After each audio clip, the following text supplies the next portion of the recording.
9, 8. You're watching Experience Comic Culture and Sales. Streaming live daily to Facebook, YouTube, Twitch, and Twitter. 2, 1. Good evening, everyone. Thanks again for joining us on SketchUp. And boy, we've got an exciting night for you tonight. Our special guest, Vaughn Coleman, is with us today. He's a director, filmmaker, actor, and a writer. So we are happy to have him. Good to see Kenneth Bird and Stevie B are in the house. Thank you guys for joining us tonight. And of course, we also have our cadre of artists who we will you'll be seeing very shortly. So don't go away. We'll be right back after this short commercial break.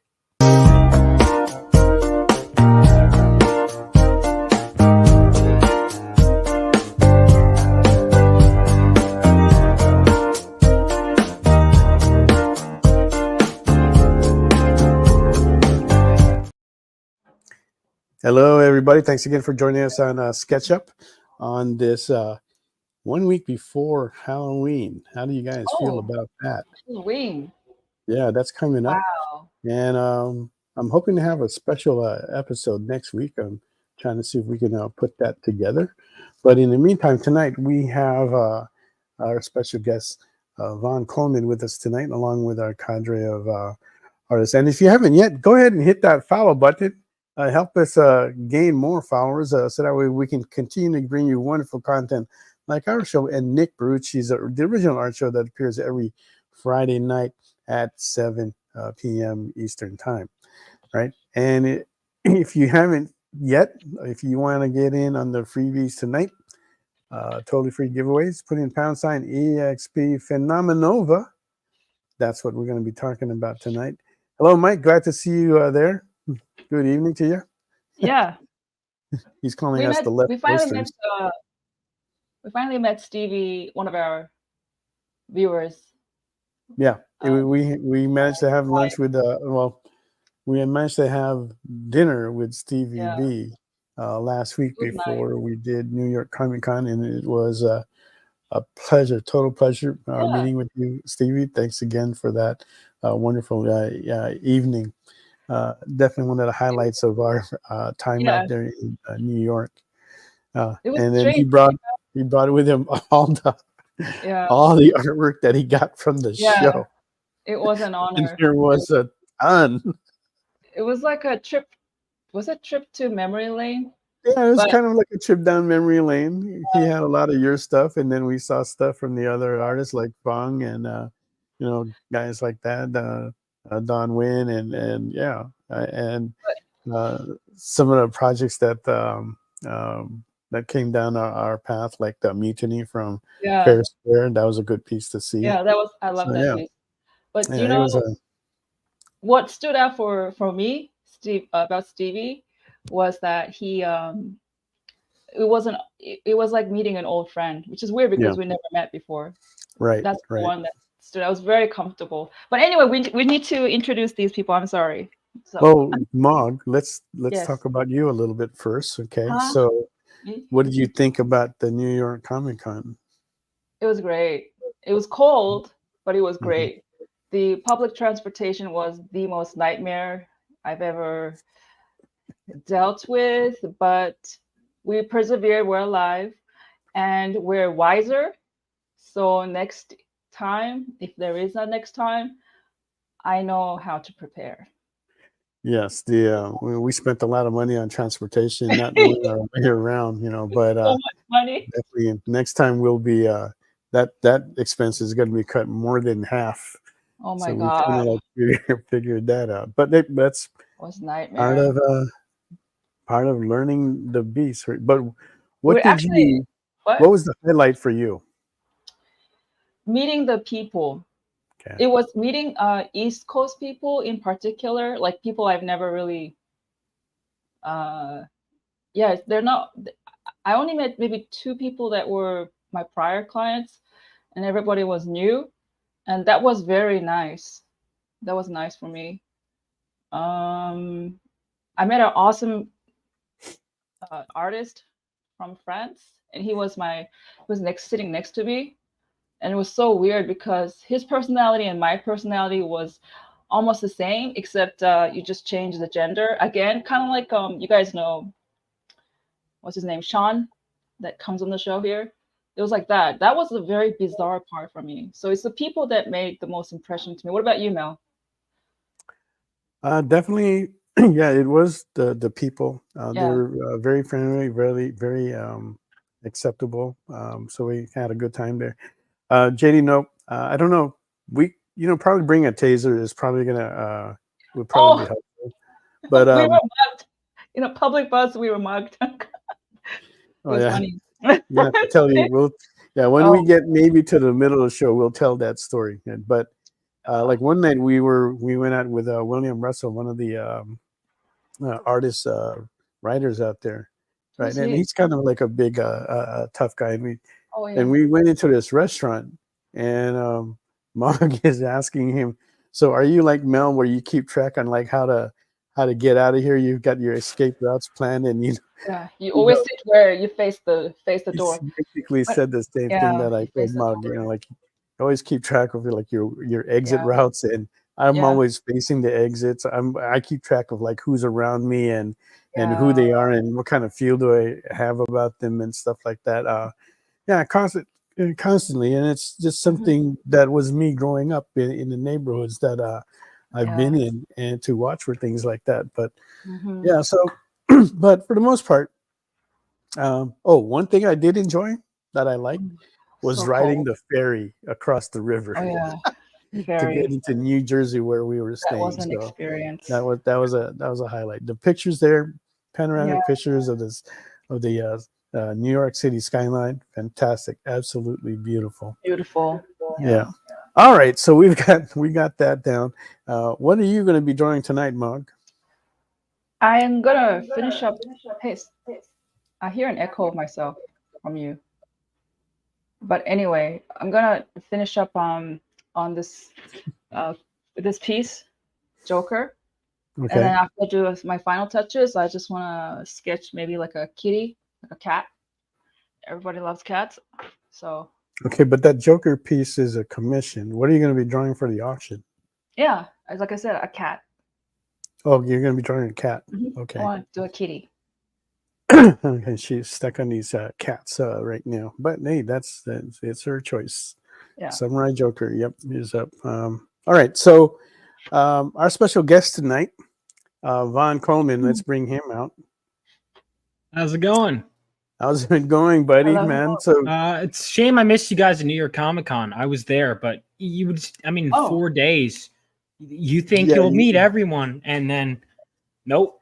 yeah, we knew a lot of people there. Forget it. Okay, Yeah. Oh, yeah. and You're we stuck hardly behind saw anyone. Okay, unless they were around us, we didn't see them. I saw Philip Tan because he was down the aisle from me. He actually stopped by a couple of times. We saw who else did we see? Say Oh, hi. Yeah. God, what's his name? Who does the redhead? Oh, I forgot. Phil Russer? Well, Philip came by our table, so yeah, I saw him too. William Russell, we went out for dinner, and he's the only one we had dinner with. Didn't have dinner with anybody else. And the only reason why we had dinner with Russell was because we caught the ferry together to get across, and he offered to give us a ride back to our place. So we ended up having dinner with him, and I took care of his dinner since he was giving us a ride and everything. But that was it. Because other than that, that place is just work. You go there, you're working the show, and you're getting off, and you gotta continue to work. Mom's got to work on commissions and stuff like that. I'm just trying to get some sleep. But yeah. Did you catch a cold, Vaughn? We both No, caught a actually, cold. normally I do get something, but I didn't get anything. Yeah, it looks like Mog and I got some con crud coming back, and I'm still kind of recovering from it. We're kind of like, yeah. Yeah, and then tomorrow we have to leave to go do another show this weekend. A small show, a good show though, and we do really well there. But I haven't even started getting ready for that. I'm probably going to start doing that after this show, and it's already late at night. But what can you do? Don't do that. Life of a Just start the day life late of a tomorrow. life of a manager for an artist. Just start the day late because your health is more important. Oh, we can't because we're supposed to leave at 10 But o'clock anyway, tomorrow. let's talk about Vaughn. Well, Mike has a Let's talk question about for Vaughn and the other Vaughn. people we need to introduce. Mike Yeah. wants to know if Vaughn had a table at Comic-Con. No, my books. I just got the proofs in. Actually, I could show them off on stream. But for my book, I was working half days with Michael Golden, like an art sales rep. Helping him move stuff, just helping him run the table. So I was working with Michael, and then the other half of the day, I was walking around, doing whether it was getting comics signed or talking to people. I got my proofs signed by multiple of the artists. My letterer, George Medina, was there. My 3 of my cover artists were there. And then like my lead graphic designer and back cover artist, like my best friend, showed up the last day. I was networking. Right. Is really what I was mainly doing. Which is which is what you need to do. Oh, right it's at the the most shows. I important saw thing. your posting of your pictures, and there's quite a few people that we recognize. I saw your picture with Henri there. Oh yeah, Fabrice Henri's great. Sapolsky, yeah, those guys. So you're in the good crowd. Philip Russell was there too. Yeah, my first published work was a 10-page short story called Land of the Lawless that was in the back of the Tragedy trade paperback. Okay, cool. So all right, and we'll get to more about that and your project Phenomenova. But let's bring out the artists that we have here tonight. Who do we have back there, JD? Bring out our first artist. We have John Stimson. John is on fire now. If you haven't seen his work lately, he's been putting out there. What cover are you working on now, John? Audio again, John. Yeah, audio. I think it's the same thing. You might have to restart again. I know. We'll catch you. I know. We'll see you later. Yeah. All right.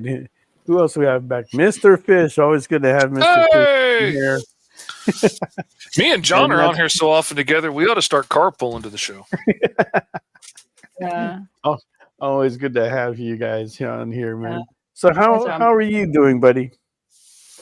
Yeah. I'm doing great. I'm busy getting ready to leave for a con tomorrow in Memphis. Getting all packed up and everything. I've been working on my first like cosplay costume in a long time for a costume contest on our podcast on Friday nights. And that has been fun, getting to flex my sculpting and painting muscles I haven't got to use in a while. And now I'm on here with my buddies drawing. Good. I hear Memphis is a good show. They just they're going to be in a new convention center this year, and so they're doubling the size of their con, and it's a very comic centric show. So you should do well there. Oh man, that was the most indie comics I'd seen under one roof until Small Press Expo in Maryland. Good. And so William Russell will be there. I was actually talking to him about that. So you guys should have a good time.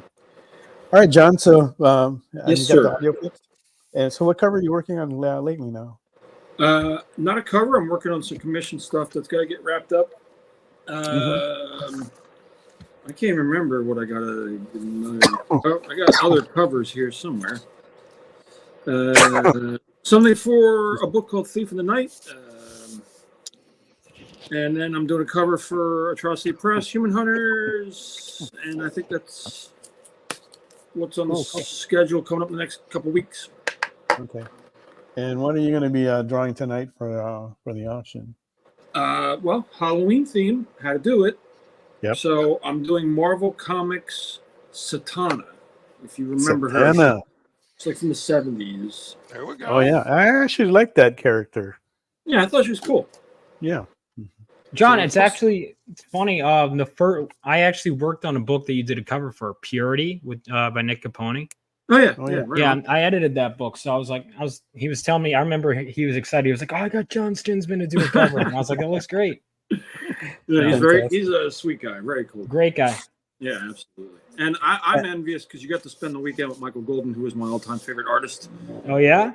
Oh yeah, dude, he's great. I must have I'm working on completing my entire collection of Michael Golden work, which is about 2 Wow. right now. As I sit He's over got a here. good run. He's had a good run on that too. My God, he's the best. You got to face. Oh, I'm sorry? Mike Wasilovsky is headed out to Memphis. Oh, All right, make sure you check on those guys, Mr. Fish. Yeah, oh yeah, he says he will, so that's great to see. Awesome. And Fish, what are you going to be working on tonight? I am working, keeping with my theme that I've been doing of He-Man villains recently and everything. I am working on Merman. It's kind of hard to see there, but Fishmen are my favorite for obvious reasons. Like with a name like Fish, you can't have Bigfoot be your favorite monster. So, and that's some strong brows that you have on there. Are you a Creature from the Black Lagoon fan? Oh my gosh, yeah, it is. Me it too. Is one of my serious favorite all-time movies. So, and I haven't seen that since I was a kid. I'm long overdue for a rewatch. Let's see. I haven't asked what the starting bids are. Mog, what is your starting bid on your black cat that you're going to be drawing? 50. 50 on a black cat. Okay, it actually is a black cat, not the Marvel black cat. I wasn't thinking about a color. It might not be black. Okay, so don't get disappointed. Okay, so it's a multicolored cat. Yeah. Rainbow cat. John, what is your starting bid? 65 as usual. 65 for John's Satana. And Fish? I'm doing 70 on this one. 70. Okay, that's going to be up there. It's times like this where I wish I learned to draw. You and me both, buddy. You and me both. I go at it off and on. I get to a point where it looks good, and then I kind of stop. I back off, and I should keep going. But now I'm in that mode again where I'm thinking, God, I got to get started. Anyway, let's see. And here we have Jen, who's been doing a lot of colored pieces lately. If you've seen her postings, and she has a decal, I think, that she's going to be coming out with soon. What are you working on now, Jen, for the auction? Yes, in theme for Halloween, I've got Morticia Adams. Ooh. Morticia Adams. Perfect. My and favorite. What is your starting bid? Do what? What is your starting bid for that, Jen? It's going to be 100 because it's going to be 100% colored. Ooh. She's got a coloring mode. There you go, guys. So if you want to bid on any of that, go ahead and do so in the comments. And that'll get these guys on the board. Right now is a good time to do it. Halloween is coming up. And there you can see the artwork that is being worked on with the starting bids. Okay. Now, so Vaughn, tell us about this project.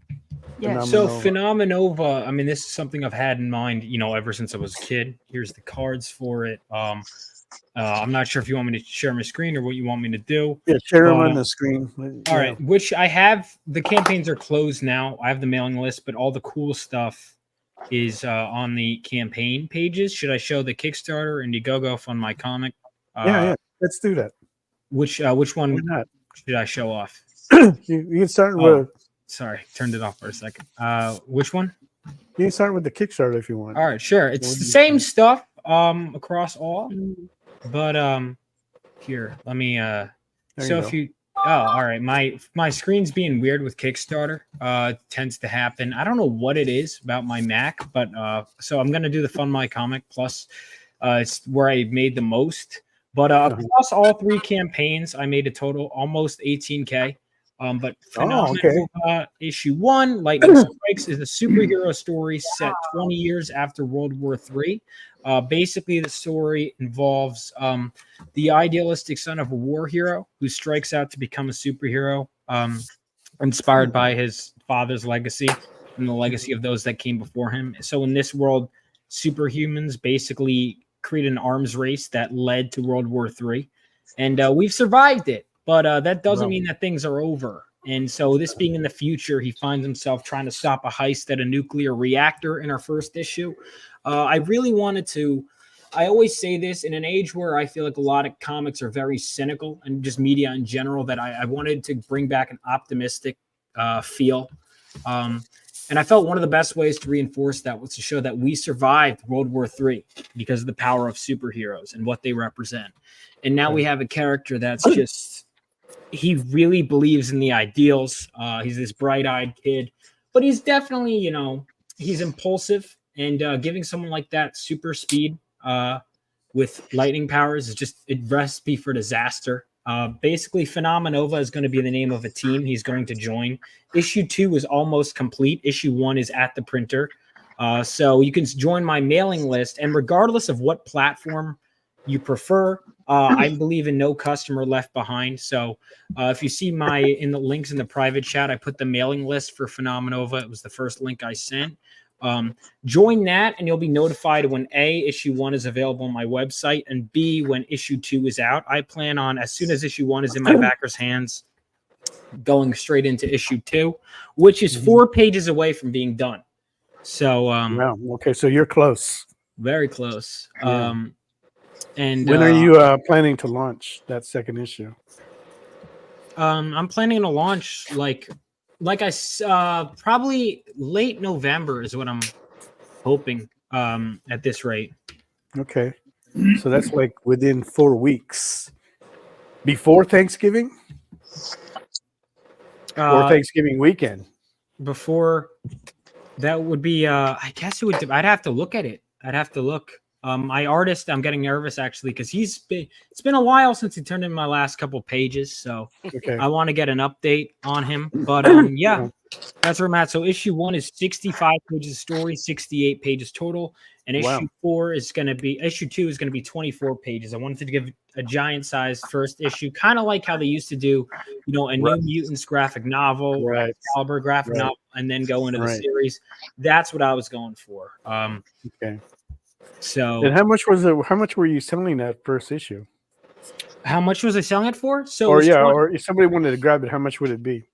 Well, so it's $20 for the main cover. And then the variants, they were all campaign limited, which means if I have anything left over, they're going to be hiked up in price. So the variants on the campaign were $25 each. Right now, my price is $40 for the variant covers. So if you look at the covers, there you go. Yeah, for some reason, my screen has difficulty with Kickstarter. So if you look at my screen, it would be so there's the Sukeisha Ray variant cover. There is the one by my friend Julia Lenihan. Now that's an homage to Final Fantasy VII, which is like one of my favorite games ever. Then the Irene Strakowski variant cover. That's the one she does Fiendish, right? Yeah, she does Fiendish. Good friend of mine. She was at New York too. And then the Buzz cover, he was also at New York. And then the back cover is an homage to Bloodstrike #1. My buddy did that. Okay. That's the Bloodstrike from Dan Fraga, right? Yeah, which we showed Dan the original artwork. He's a friend of ours.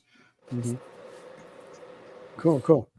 And $20 for 68 pages. Wow, that's really a deal. That's like 3 issues wrapped up in there. So that's really a good money's worth there. Sounds like a really interesting story. And you're a pretty young guy. Do you mind asking me? I'm 25. 25 years old. Okay, you're not as young as I thought you were. Okay, how did you? Were you always interested in writing? Yeah. I majored in filmmaking at college, but I always wanted to write stories. This is an idea I had actually when I was in 2nd grade. And when I was at film school, I kind of, it's an odd thing. I kind of fell in love with comics while I was there. I had loved comics, but never in the way I do now, where I really felt like this calling. It was after for some reason, I just caught the bug and I started reading Claremont's X-Men run, starting with Giant Size, which I think was also an influence on starting with the big issue, was that.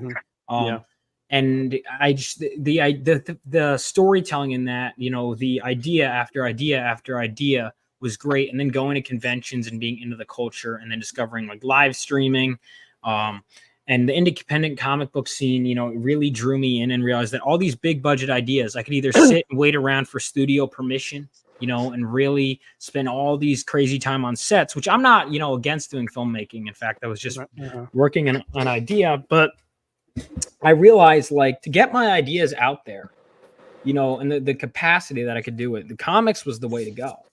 You need a lot more people to work together for a movie than you do a comic. Way more, you know. It's you have a scene of 3 people talking, okay. Like for comics, it's like, all right, hire the artist, whatever is in the scene, hire the artists. And I'm not saying, you know, it still costs a pretty penny, but film scenes, it's not even a comparison. No, to coordinate, you have to reserve the location, you have to get the set design. It's so much more. And and you know, a lot more. If it was just money, that would be part of it. But the fact is, I also just adore comics, and I really threw myself in and wanted to learn the medium inside and out the same way I was learning filmmaking. You know, maybe I can't draw, but, you know, it would make me learn, okay, these are a panel's work. And I'd go back and I'd take my comics on the shelf and like, why did this have an impact on me?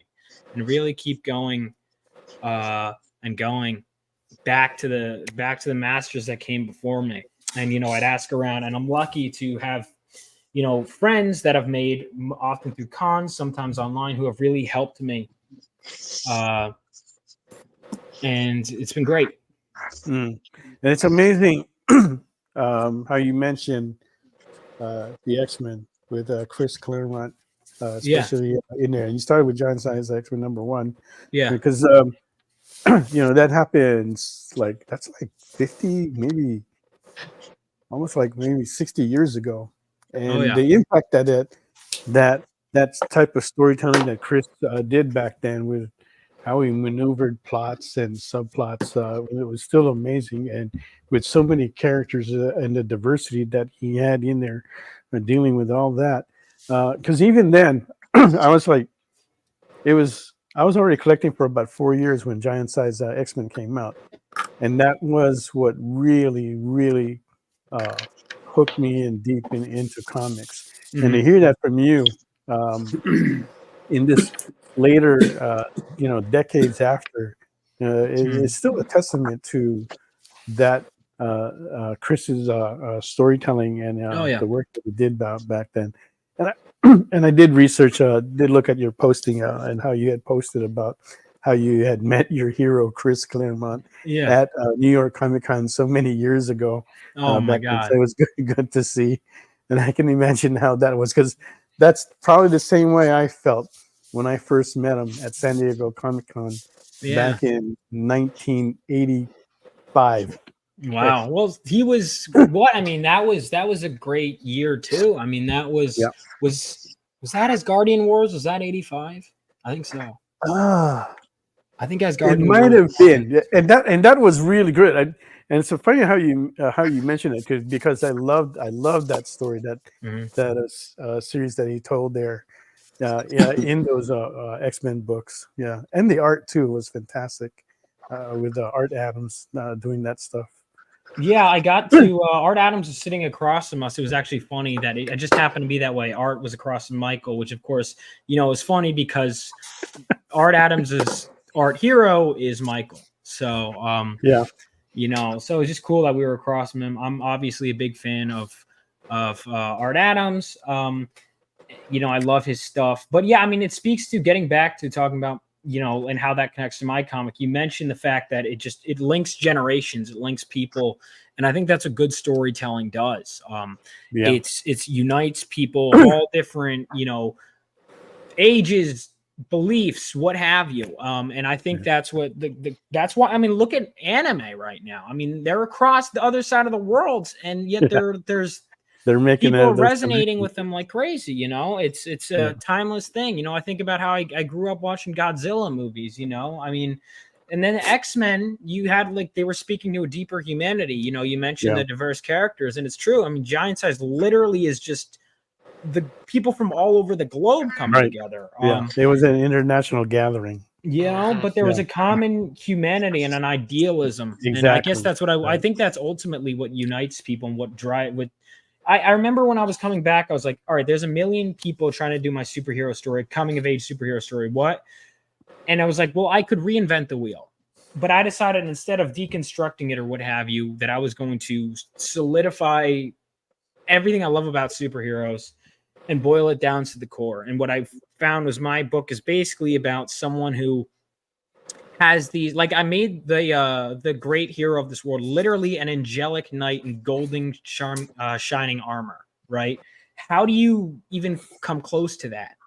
And that was the point, is that he's striving to meet an ideal that he may never get, but he's going to do everything he can to try, and he's going to have to learn, from everything. And I think that's what superheroes ultimately are, and that's why we like the X-Men so much, is because they're underdogs. They're always underdogs. They're always outclassed. They're always getting up and fighting again, because even if let's say they lose and they're never, there's always someone trying to wipe out mutants and whatever.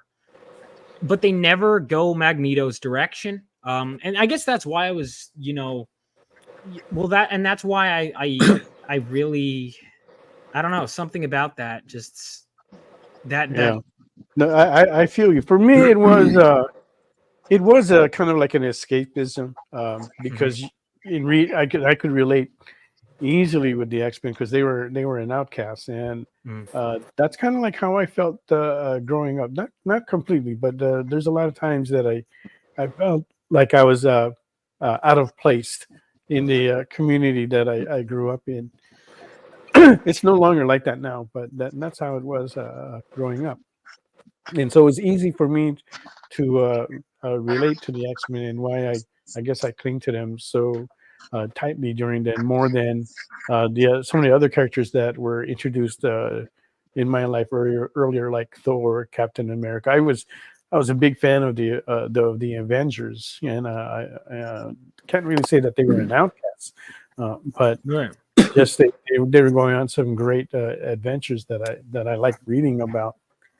And they had some good art too, when, like, especially I loved it when George Perez came in on there. I loved his art. It wasn't consistent, but every time he did the issues, man, boy, did I get excited with that. But yeah, anyway, so we have 7:33. We're going to take a little break right now, and we come back, we'll review what is on the auction block with everybody's art, and then we're going to talk a little bit more with Vaughn and see what else we can get out of there. So don't go away. We'll be right back after this commercial. In a world where you hit like and subscribe on our YouTube channel, that'd be really great. Thanks.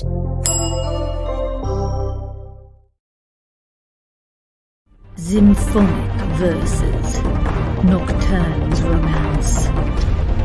A song of romanticized darkness, dreaming death by sleep.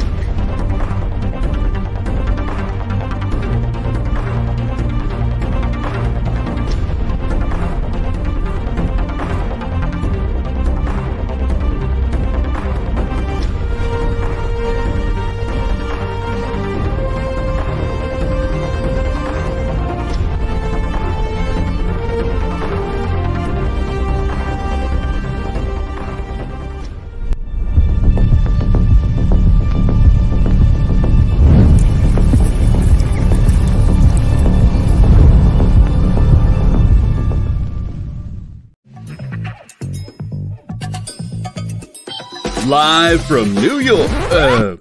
What? Oh, sorry. Live from Cleveland? It's Friday night? It's Friday Night Live! With Nancy McCann.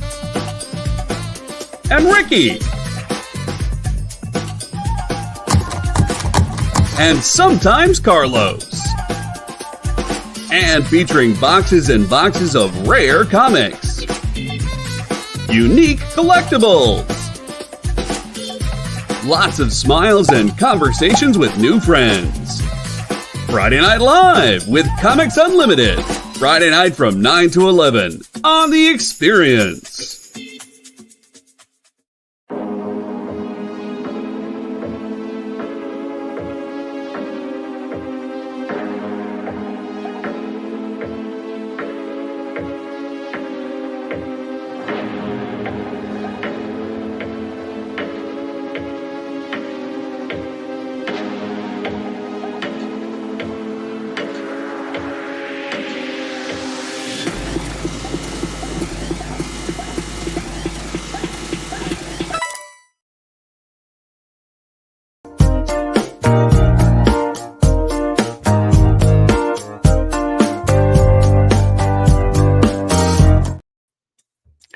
Hey, welcome back, everybody, to Sketch Up. We're talking with Von Coleman about his Phenomenova project. All right, so but before we continue with that, let's go around the board and see what everybody has worked up. Mog, have you started on that cat yet?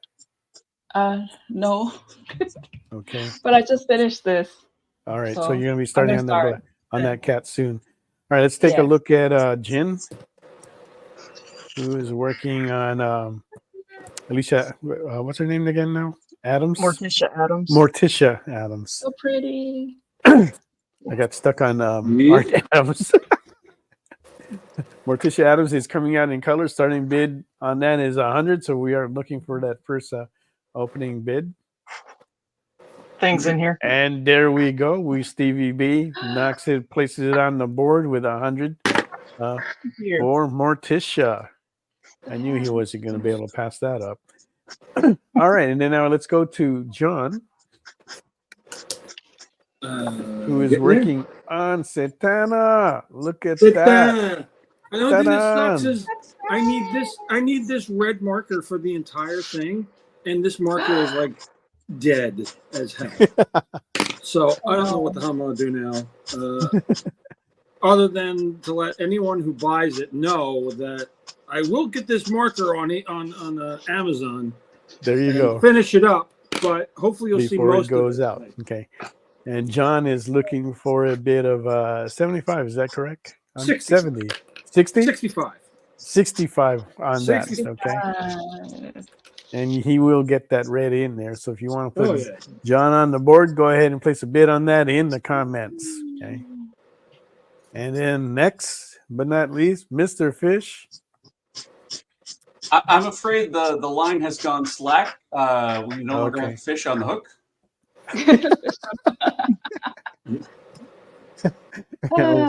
We'll come back to that one there. Okay. All right. Okay, so Vaughn. Yeah. How did you well, I'm losing my lips here. Did you take have you taken like writing classes or are you formally trained? Yeah, so I went to most of what I focused on in college was screenwriting. And then before that I did go to film school a couple of times. I took some writing classes in school. So I did learn writing. And then I a lot of good writing advice is just good storytelling. And you know, I read Understanding Comics by Scott McCloud. There's more I want to read, of course. There's always more I want to read. But It's amazing you said that the Understanding Comics by Scott McCloud, because to me that's still a backbone to when I actually sit down and write stuff. I still use that as my backbone to writing comics as well. Really, I like Alan Moore. Have you read Alan Moore's A Very Small Book that on writing comics? Have you read that? I actually haven't. I haven't read that many formal, but I would read a lot of comics and talk to a lot of other professionals about their craft. And what I found interesting, I think it's the first formal education I got in comic writing was, so my first job in comics, it's funny, I was actually interviewing the inker on it today on my channel, was Hunter Ninja Bear by Chuck Dixon. And I got to read one of his scripts. And I was a fan of Chuck, and that was the first time I'd ever read a comic book script. And then Justin Gray, was someone I met at a convention. He gave me an example of his script. And I would learn comic book writing was interesting because it was like screenwriting had a very strict format. And in comics, it was kind of like, well, there is a format, but also there isn't. And also there's the Marvel method. And also you could just kind of do whatever. And I thought that was so interesting. And I really would. I realized pretty quickly that I didn't want to do screenwriting for comics. I was like, well, if I'm going to write for comics, I'm going to write for comics because that was handing over too much control, and I've kind of eased back. But also, I just feel like if I'm going to do it in that medium, I'm going to learn the medium. I'm not going to be I'm not going to write like someone who wants to be a filmmaker and is just making comics, you know. And I'm not saying that if you use screenwriting format, that is that, but to me, it just didn't make sense to write that way. Because I'm writing for a medium that I'm not thinking about page space when I'm writing a screenplay. When I'm writing a screenplay, I'm thinking about how it looks on screen. So when I'm writing a comic, I'm thinking about how it looks on page. Interesting. And how different is that for you? To me, it's not even close. Like when people are like, "Well, comics are kind of like movies," I fundamentally disagree with that. I think that they're not. I don't think they're the same. I think there are cinematic qualities you can impart in a comic, but one of the things that I realized pretty quickly is there's things you can do on a comic that you can't do in a movie, and there's things you can do in a movie that you can't do in a comic, and that actually deepened my love for both mediums. Like there was one scene when I was translating a screenplay version of what would become Phenomenova, then it was called The Vortex. When I was translating that to comic, there was a scene where someone puts something in a box and puts it on the table. Now, in a screenplay, you could just say that because it's in motion, and how you break it up in shots, it's up to the director. But in a comic, you have to be thinking about, okay, so do they open the lid in one panel, put something in the other, close it, grab it? They're like, how much page space am I dedicating? How many panels? And it made me more aware of like every little action and every little thing I was showing. And it kind of forced me to know when to condense and know when to expand, and also when to just leave it up to the artist. And so a lot of trial and error, and it's still going like that. Right. Do you find it very sometimes frustrating because you know how for film there's a school, there's a major, you can take it step by step, but with comics there really doesn't seem to be a proper structured education kind of thing. Do you find that frustrating? I do. I do, and I think a lot of people do. A lot of art schools, they'll have like a writing class, but it's not like comics writing is an art form very much. And listen, here's the thing: I was able to learn it, right? But and I get it because it is ultimately learning with artists, and you want their artists to be trained because sequential storytelling is another level of storytelling. But I guess I do. Like if there was a comic writing class, I would have taken it. But to be fair, I didn't go to school for that. It was something so I could say that absolutely. Comic book writing, but in writing in general, there's a lot for, but comic book writing specifically, I don't think there is. It's kind of all over the place. I agree with you. It's the same reason why Alan Moore was really pissed off when they wanted to put his stories onto the screen. He said it's not going to work. It's not what it was written for. He understood the differences between the mediums, and that was his big argument. JD writes, comics didn't used to be, but a lot of people write them to be episodic TV these days, right? And I think that came about because ever since the miniseries, right? They were putting these stories into like 4-issue story arcs, right? And Dark Horse was incorporated that into their own series, right? So they may not have done a miniseries, but their story arcs were always like 4 issues for one story, and then the next story would take place again. It would be like 4 issues, and they kept following that format. Yeah. So it made it episodic in a way, and everybody just kind of like followed that. Okay, it was a great way for them to control the story and not have to maneuver so much. And that's one of the things that actually I admired about Chris Claremont, is that when you read his stories, he's got his main plot on top, and then he's got all these subplots of other stories that are getting ready to pop up when those stories ended. So there's always like that excitement going on. There's these layers of things that are happening, and you can see it's going to come into fruition.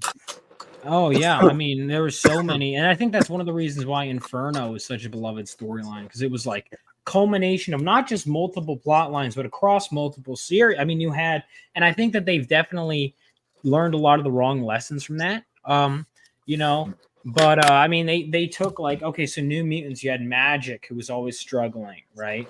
And then you had Madeline Pryor. What are we gonna do with her? And then you had the missing kid, and it was like all these different things that were just kind of like stacking up. And it was like an explosion of bringing all these things together. And I just read Extinction Agenda recently, and it was like, again, the X-Men are now all scattered all over the world. The New Mutants are under new management. And it's like, how do you go from there? And I think that's one of the things that I'm starting simpler, so that way one day I can do that expansive storytelling.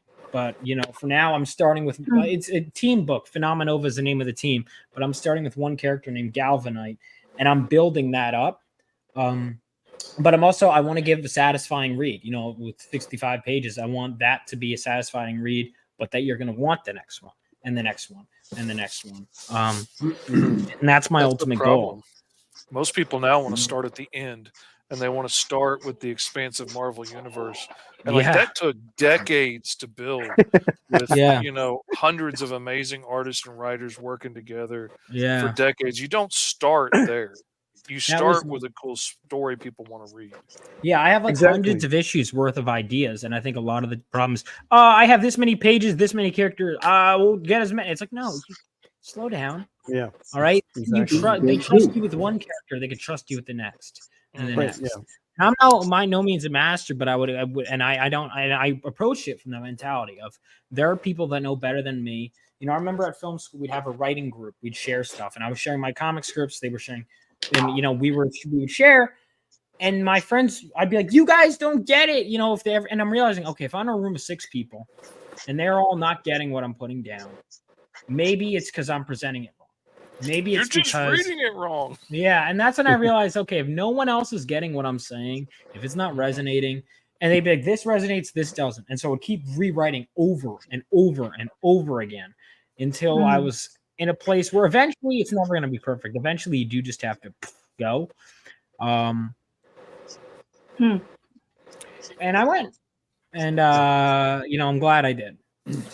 Yeah, people don't realize that to write many characters into a story and to balance those characters, it's not easy, right? Because there's going to be some characters that are just going to be a star, and there's some that's just going to take like a back seat, but yet you want to give that character like fair justice. And that's why you look at characters like Madeline Pryor and Goblin Queen. That character has just been like tossed around. I don't even know how she can even live with herself. I mean, that could probably explain why she is like the way that she is, but they just didn't give that character a fair treatment. And she's not the only one. But it takes time to develop a story with a lot of characters. So I think you're taking the right approach by just dealing with one character and introducing. Even when Stan Lee was trying to bring the comics into the cinematic world, he said, it would be nice to start off with the X-Men, but the rest of the world just doesn't know who they are. So he said, I got to start off with one character and have that character catch up and or introduce. And once that is established, then you can bring in, the rest of the team slowly here and there. And yet with as much characters that we see in the X-Men world, we still haven't seen them all because it's just like way too much. And it's hard to tell a whole story with everybody involved. How are you going to do that? There's not enough time. No. Giant Size X-Men has 13 X-Men, and they were like... You're right. Yeah, you had the new X-Men and you had the old X-Men. Right. And the old X-Men we didn't see too much of. Okay, but the new X-Men were there. Right? Yeah. So in a way, they kind of balanced that out because they introduced us to the new ones, and they kind of reviewed like who the old ones were. For the people that didn't know them too well, because that book was on hiatus for a long time. They were just kind of like doing reruns on it. So it was great to see. I think that was handled properly and right. Kind of like a changing of the guard for the X-Men, which turned out really great. Yeah. And like I said, so if you just like my email list, it's literally just a page where you could just type in your email. Get that. You could also just go to rebeloasisstudios.com. It's all one word right now. It's going to change once I build the website. Then it's going to actually be a website with that. But for now, it's just a landing page. Okay, fantastic. And if we can have that on the maybe post it up on the comments, JD, if that yeah, it's the same as the MailChimp, but I could if that's easier, rebeloasisstudios.com, I could do that. And that's the best way to get around social media. Do you do a lot of stuff on social media, or are you working you still do? Okay. Oh God, have to. I'm always posting, always promoting. And another thing I've got Yeah, and another thing I've got going is I started because I wanted to really capture the horror mood, and I finished the first 8-issue story arc for Phenomenova. I'm stepping away from it for a bit. I have plenty more ideas, but I'm like, let's get these first 8 great, and then from there, it's Studios, Rebel Oasis Studios is the name of the like. Okay. There you go. And once that's it, basically I decided, you know what, I want to write some more prose. I want to really expand. And what I like about writing short stories is, hey, I get to just bash my ideas out, and really what I like, every form of writing you can do something different. And I like just kind of getting into that headspace. And I'll put the mailing list for that as well. Or more specifically, I'll do even better. I'll do the submission form. So I have a mailing list and a submission form. Those in private chat, but it's this short story anthology collection called Reapers in Pursuit. We're also accepting black and white artwork, but it's a short story and short poem collection that's all about horror. Basically, anything that relates to themes of Reapers in Pursuit, whether it be paranoia, something's coming for you. It could be anything. It could be as long like anything really. Like, if it doesn't have to be a literal Reaper. I wanted to kind of do something with that, so I could share. That's shared in the chat. But what is so? Do you want me to share my screen, or should I just share the link? Or okay, so the link is in the chat too, but it's a Google form. The Reapers in Pursuit. So someone asked, it's poems up to 50 lines, short tales 1,000 to 6,000 words, black and white art is also allowed. So basically you can read all about it and what we're expecting. The deadline is Valentine's Day. So you got a lot of time to work on that. You got a lot of time to work on that. Yeah. I wanted to announce it and then give people time, because I don't even know if I'll have stuff ready by then. But I wanted to give a window, announce it at the spooky season while everyone's in the mood, and we'll get it to work. And that way I can keep my Phenomenova going and not have to worry about, I have to wait for permission to write. Now I've written stuff for my artists. I can keep picking at it, and I could write this, and I could keep doing. I want to keep doing as many projects as I can, really expand as a writer. I love superheroes. Don't get me wrong, but I like writing horror. I like other genres too. And of course, if you're just a fan and you want to keep up, I have a mailing list for that as well. So that's also. And it's good to practice like other styles of writing, right? Because it does help in your creativity too. Yeah. Yeah. No, you don't want to get stuck in like one thing and not experience like other things as well.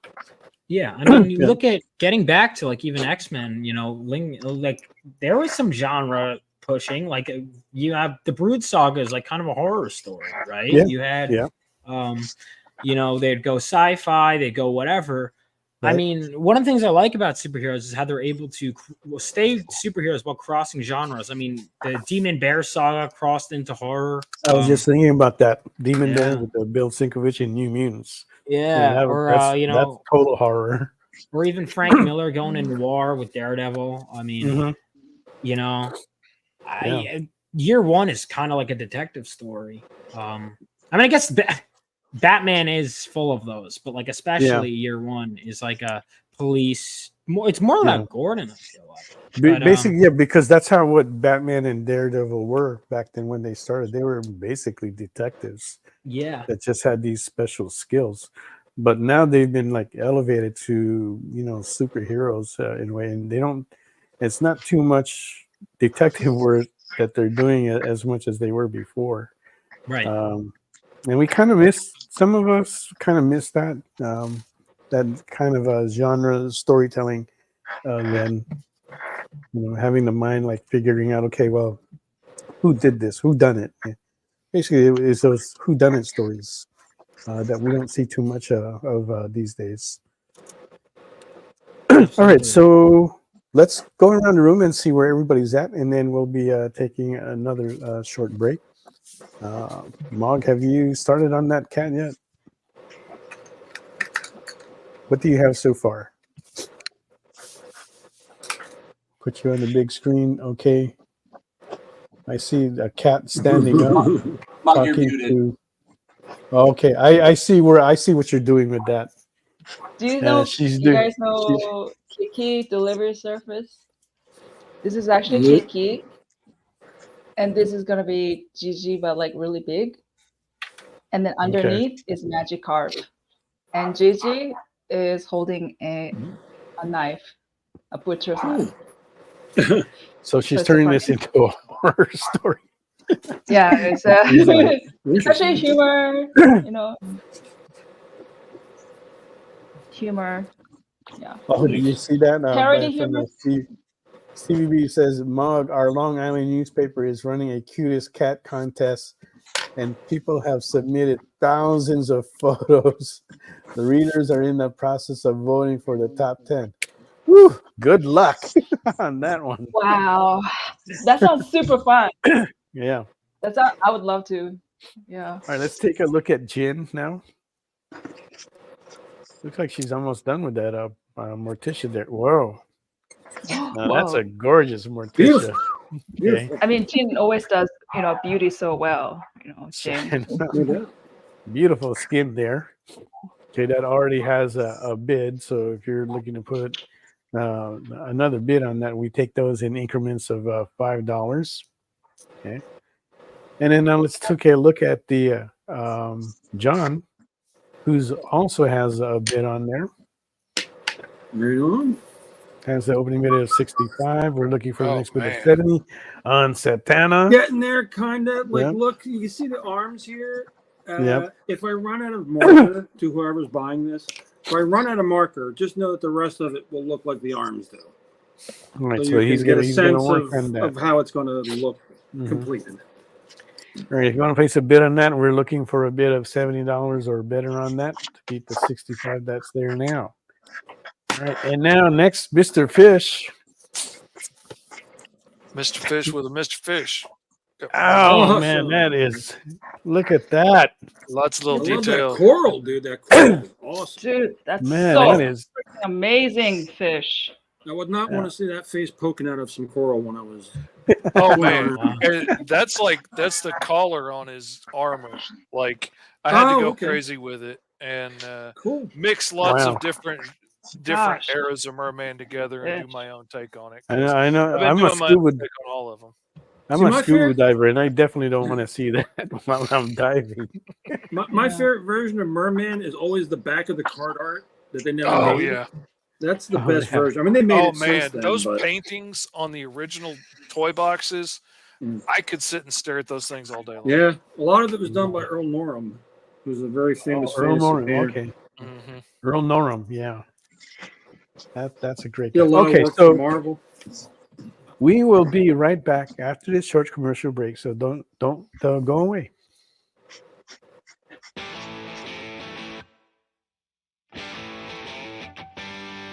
What do you call the place on Spider-Man's wrists where the webs come out? His website.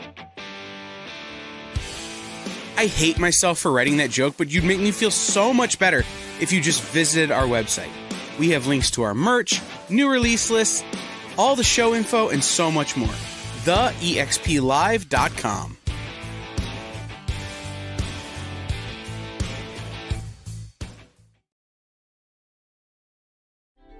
Something is speaking to you. Play more comics. Just at the edge of your perception. Play more comics. Your senses fill with visions of vortices. 360 comics. Slowly drawing you to one thundering epiphany. 360 comics! 360 comics! The universe is telling you to shop with 360 Comics. Joe's got amazing stock from high dollar to $5 books from Silver Age to modern, CGC, variant covers, and more. 360 Comics every Wednesday at 9 Eastern, part of The Experience.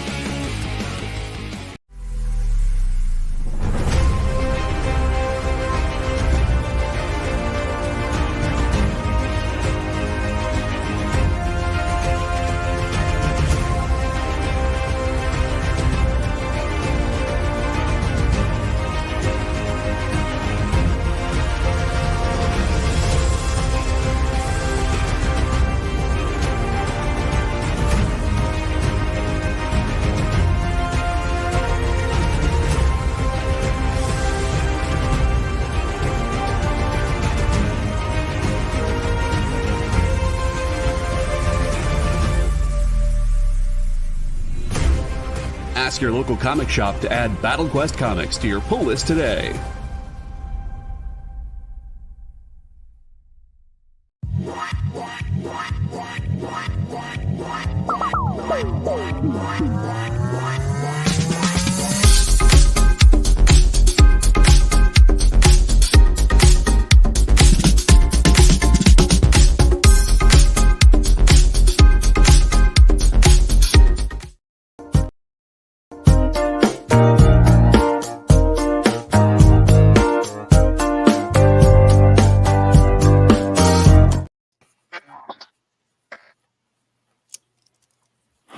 Oh, Mel is gone. Possibly to grab a drink.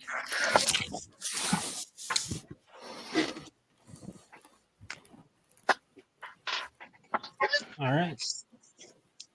Okay, so Vaughn, can you tell us about your creative team? Yeah, absolutely. So my creative team, so my artist is named Philip Cruz. He is from the Philippines. He's a great guy, and I remember finding him through Facebook, and we talked. We had a phone call. It was great, and I brought him on. And then my colorist for issue 1 is Jesse Hagee. Fantastic work. And then my lead graphic designer is Bobby Christophes. I'm not. It's all on the campaign page. Okay. Philip Cruz, I've seen his work before. He's been around for a little while, so yeah, if really? you haven't seen that, he does phenomenal work. Yeah, his stuff is amazing. Mm-hmm. Were you trying to get? Was there somebody that you were trying to get that you wish you had? In terms of talent? Yeah. I mean, there's always, someone I suppose. But I mean, I couldn't have asked for a better artist if, my interior artist is fantastic. But then there's always artists I'd want to work with, You've had variant covers on your projects? Yes. So, and I have more for issue 2. But with issue 1, I had, because I have a section about my creative team that I'm sharing. Okay. But then I have my letterer who did my first published work was a 10-page short story, and I really liked my letterer for that. And I was like, why not? Made it work once, I'll do it again. And my buddy Joseph Surveillance as editor, my friend Reed as assistant editor. Then, of course, I have my friend Bobby Christophes. He is he did graphic design, and he was also did a back cover. The back cover, the Bloodstrike cover, is designed by him. The Rebel Oasis logo was designed by him. He does great work. And then, how long did it take you to put this team together? Basically, throughout the whole thing, I was like deciding my letterer, all of them, my editor earlier on. Is budgeting, and then variants. A lot of them I decided earlier on. So I think about it because I'm like, why did it take so long? And I look at the creative team, and then I hear questions like that. I'm like, it makes sense why it took so long. Mm. You want to make sure that you have the right people for the job. Now, were these like first choices for those positions, or did you go through a few people before you kind of like settled on one that you could work with, or did everything just happen? Oh no, I definitely talked. I was very picky, and then I remember deciding on him, and his art was so good that I was like, hold on, not ready to hire you yet.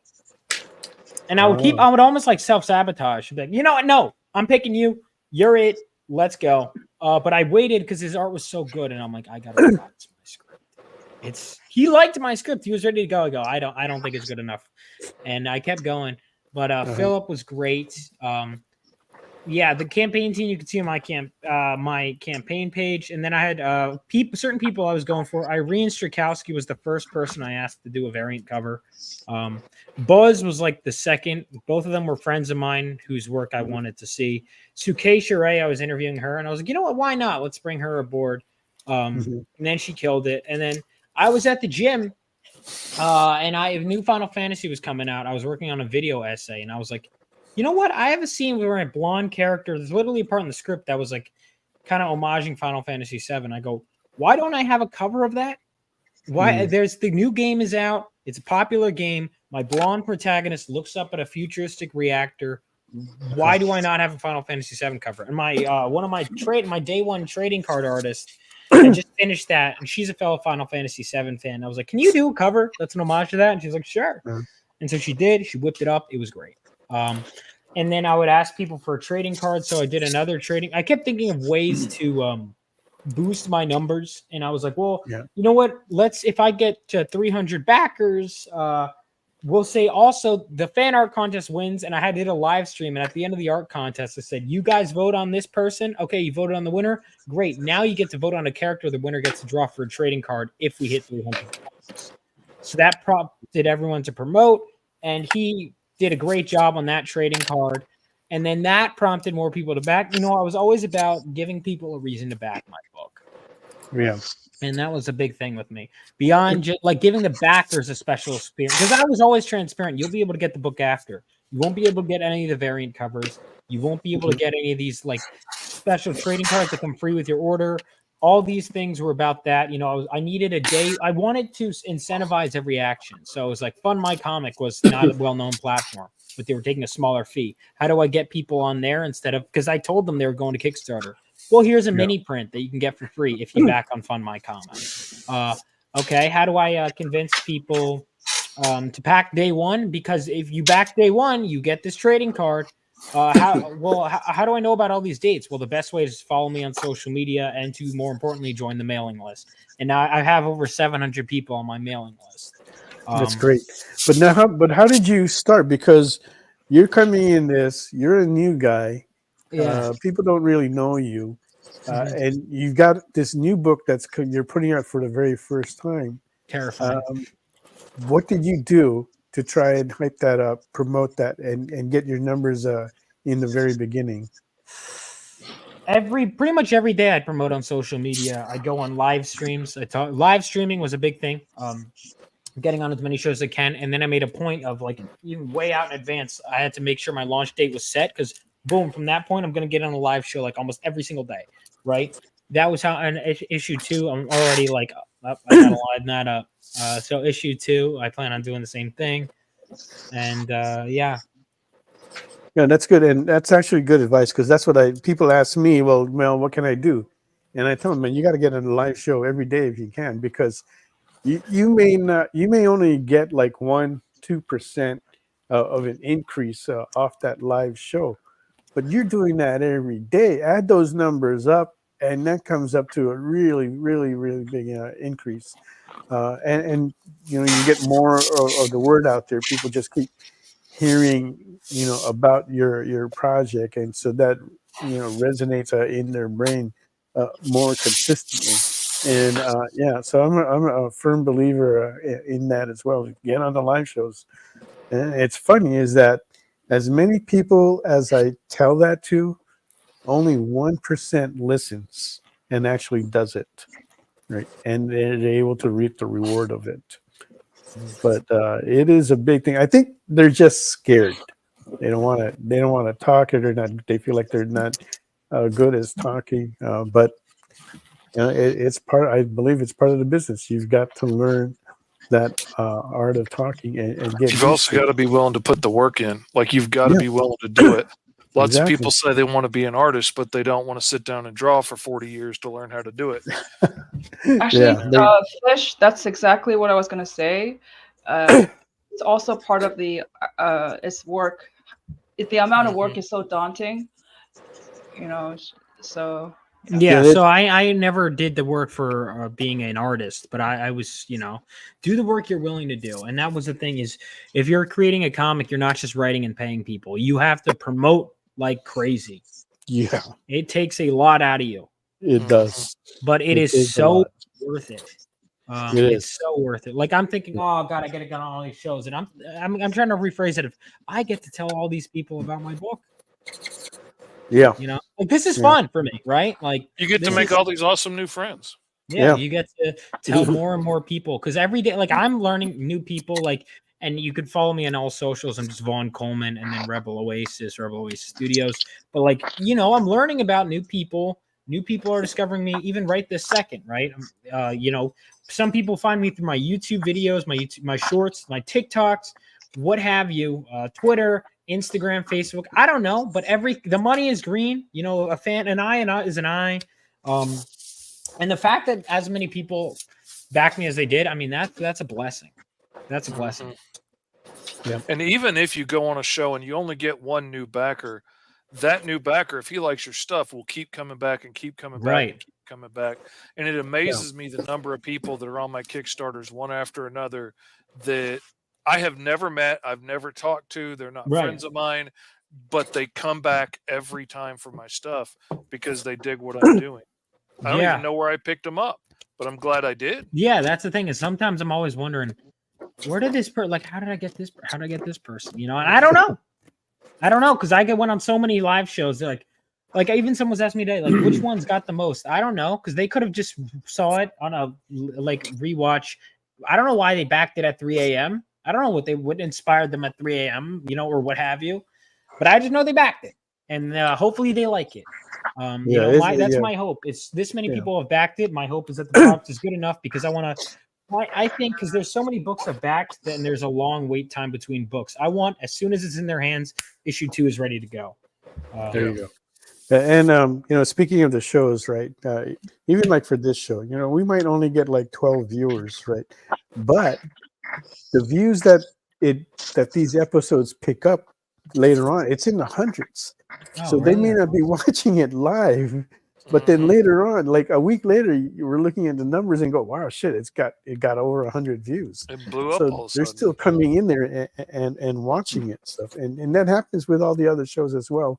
If they're posting it for somewhere where you know people can go back and replay, right? So yeah, you gotta get into work, get in as much shows as you can. It may not help right away, but I think in the long run, it'll all add up. It all tallies up. Absolutely. JD put in old article I read once. There's 7 billion people in the world, and you only need 10,000 people you only need 10,000 people to spend $100 on you a year, and you've got 100,000 a year in revenue. There you go. Those are the numbers. Yeah. No, I mean it's when you realize that. Yeah, I mean, you realize that, and it's just you want everyone as a potential customer, and just because be patient, just because someone's not backing you today doesn't mean they won't back you. I mean, how many times have you seen? Oh, I wish I could back that. I don't have the money now. But you know what? There are so many people that are like, they see it and they don't think about it much. Then my hope is that people read it, they hear good things, they want to come back. Yeah, it's they may not have the money now, but they will later on. So it doesn't surprise me like later on when they come back, you know what I got, and they'll say, you know what, I got the money now, give me all those issues, I can finally pick them all up, you know. And it's the same thing with even on the art side, right? And Mog and I talk about this. We talk to everybody when we try to talk to everybody that comes to the tables, and sometimes it's kind of hard because you have like so much people there, but just talk to them, just talk, and they may not buy something now, but they will later on. Right. And sometimes they may not buy anything for like until the third time they see you, but then when they do, man, do they spend money, you know, because you made them feel good. They like your stuff and they want to support you, and so it'll come, but it takes time. Yeah, I was just writing down a bunch of stuff I have to do, and I'm like, you know what, I'm gonna remember these things that I have to do. It'll be okay. Yeah. Did we make millionaires? Did we become millionaires after New York Comic Con? Ilya? No, we didn't. We came close. Oh man, So- I thought for sure. The people here on this panel, like, who is like sleep deprived? Is that Who is not? Isn't that Let's all ask of that us? question. Exactly. like it's so weird. Every artist we talk, every writer, I don't know about writers, but artists, they're like, yeah, sleep, what's that? You know, I wish I could sleep, or we're all sleep deprived. I'm gonna be sleep deprived tonight. Unless you're so sick, you have to take medication, and it just knocks you out. I mean, I don't know. What about you guys? Are you guys about the same? I'm not sleep deprived, but I mean, Oh, no, my health comes first beyond for anything else, and the thing you need to maintain good health is sleep. But I do need help sleeping sometimes, so I'm not no shame there. I use all natural things, but I do use them from time to time because I need my sleep. Master, teach us. You have evolved. You are the elevated one right now. Teach us how to be not sleep deprived. I mean, if you want to get the best sleep of your life, you got to take melatonin. That's going I haven't been doing that every night. That puts me asleep and keeps me asleep, and I love it. I've tried that. It hasn't. Yeah, Mel tried it. It didn't work. Yeah, the melatonin hasn't Well, you worked do the for right me. dosage, you know. Well, what dosage are you taking? About 10 milligrams. 10. I think that's what I was at. But I got into a deep sleep last night. Okay, and I took something that I haven't taken in a long time, which was what was it, Mog? Meth? NyQuil. NyQuil. Oh, because it has Good old NyQuil. Yeah, what does it have again in there? It's got I don't know. Alcohol. It's got alcohol in it. Okay, and brandy, I think. And I used to have a bottle of brandy that I would take a shot of to help me put me to sleep. So it put me in a deep sleep last night, and I had a hard time getting up. I was so groggy. It wasn't until like about 4 o'clock this afternoon that I started really coming around. I mean, I think it's also because you're sick, and because you're sick, your body is trying to say, "Hey, you need to rest." You know? Yeah, that's probably part of it too. Yeah, I have a friend who just takes NyQuil whenever he has insomnia. So yeah. Quaaludes. Quaaludes. What year is it? Yeah. Sleep. Yeah, I do need to get some sleep, Matthew. I got to take a sleeping pill every night, and if I feel like in the afternoon, or if I feel like I'm getting like drowsy, before I used to stop myself from. I used to like fight it off and just keep on working, but now I'll just go ahead and stop and take that nap. It might only be like 20 minutes, but I feel refreshed after. Yeah, that's all you need is 20 minutes. Because if you go into REM sleep while you're taking a nap, you'll wake up feeling way worse. So I want to avoid going into REM sleep before you wake up. Right. Why is that, John? Why is that? I thought REM is good for you. It is when you're having a deep sleep, but not when you want to take a nap. Oh, okay. Yeah. You go too deep. Come on, too groggy. Yep.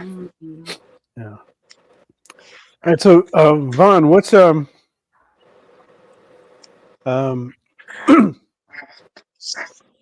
did you get connected with Michael Golden? So Michael, I met him first. I was walking by his table, and the co-creator of Rogue is here. And I'm like, oh my god, I know. Oh yeah, I've read Avengers Annual 10, and so I got a print of Rogue, and then I got a few comics that had Rogue on them signed. And I would meet him at a few shows. I'd get some stuff. And I started talking to Renee Witterstater, who's always with Michael. And we're at a bar one time, hanging out. Me, the other assistant was someone I had hung out with before. And we meet up at a bar, and he goes, "Oh, Renee's coming." So Renee and I are talking. Then we're talking about the next con we're going to meet up at. She's creates this exhibit at New York City. So I go there. I was like, she was like, "Can you be there?" I'm like, "I'll be there." So I was there. Show up, and she's like, "Thank you, that means a lot." And one day after a local con, because we also have a place in Florida, I come down. There's some nearby con. It's like a tiny con, and she and Michael are there. I help them load their stuff, and I'm like, "Hey, if you ever need help at conventions, let me know." She's like, "Okay." And then she reaches out and goes, "Hey, I need you to work this show." Like a month later. So I worked Pensacon, and since then I've worked a bunch of shows with Michael and Renee. Okay, cool. Be helpful. Always nice when you get when you can do something like that. Yeah, and then it's led to other stuff, great connections. Can't complain. Mm-hmm. Who else did you like meeting as far as like artists goes? Yeah, I mean, who else have you hung out with? Oh man, hung out with. So I'm gonna, because there's obviously like I've talked to people at tables. I mean, obviously Chris Claremont. Whenever I talk to, is a blast. I've got to talk to him for a while at the Heroes Con after party once. He's great. Billy Tucci, I'm very close with. Very good friends with Oh, Billy. really? Okay. Yeah, we hang out a lot. I like whenever he's at a local show, he's like, "Come on, hang out." So we hang out. We'll either get dinner or go to a bar or what have you, or just hang out at the con. Billy and I've talked a lot. Another good friend of mine, let's see, Irene Strakowski. She's a good friend of mine. Buzz and I are good friends. So those two were easy picks because they were my friends. Billy, of course, I asked Billy. He wasn't able to, but I'd love to get Billy to do something in the future. Graham Nolan's a good friend of mine. Andy Smith, Dan Fraga. Really, I try and talk to whoever. There's a lot of indie guys I'm friends with. Paul Thayer, who has a book named Project Analysis. He's a good friend of mine. But in terms of, let's see, I'm trying to think of names you'd recognize. I was talking to V. Ken Marion. He's a great guy too. I always try and there's always a potential new friend. A lot of my cover artists, they're all my friends for issue 1. Yeah, that's how it tends to be. Yeah, because a lot of times, like we'll get asked to do a cover. It's not just because they like the work, but it's because they like the person. Yeah, exactly. So they like Mog, and Mog is pretty friendly. Mog is the best person in the world. Even though she comes out of left field at times, that's fun. It's part of the character. No, makes Fish. it all fun. You're the best. Fish. No, I'm just standing next to the best. That's all it is. No, you're the best. You're I'm so just sweet. reflecting that shine.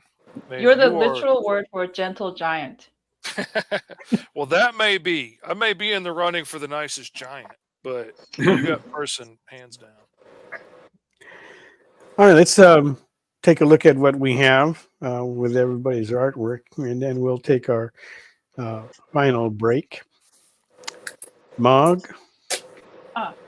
And there you see the infamous black cat with the that's almost like a coming out.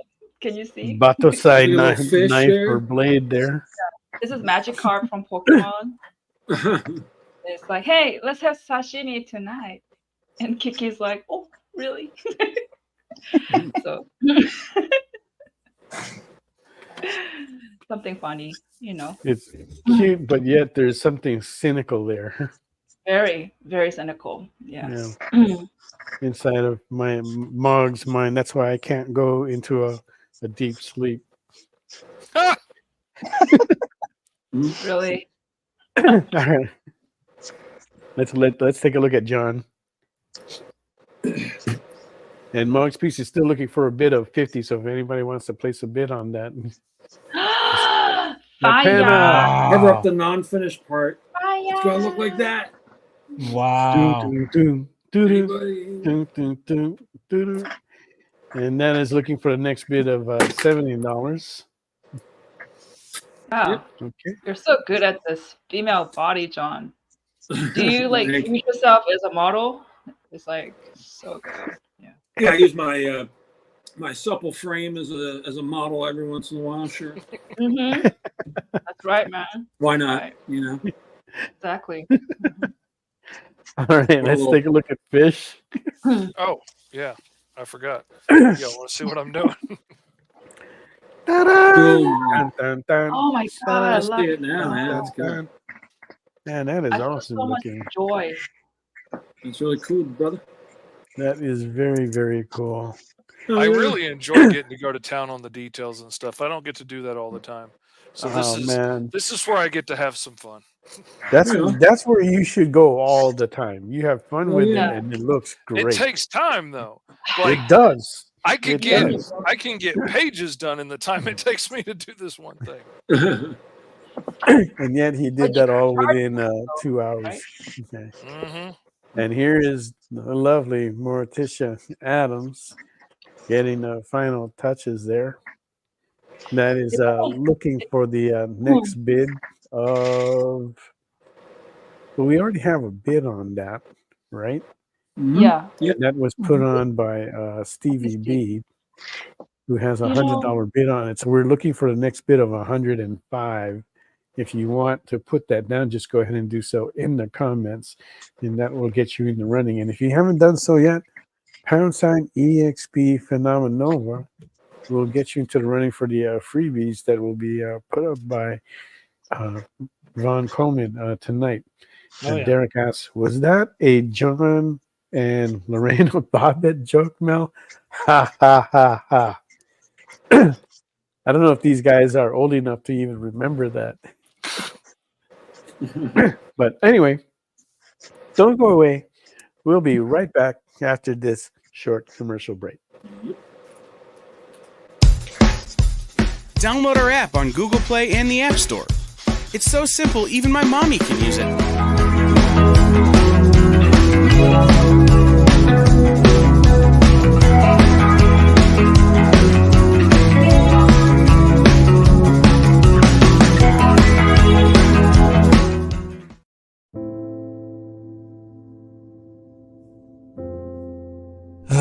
Boring old Tuesday. Kick it!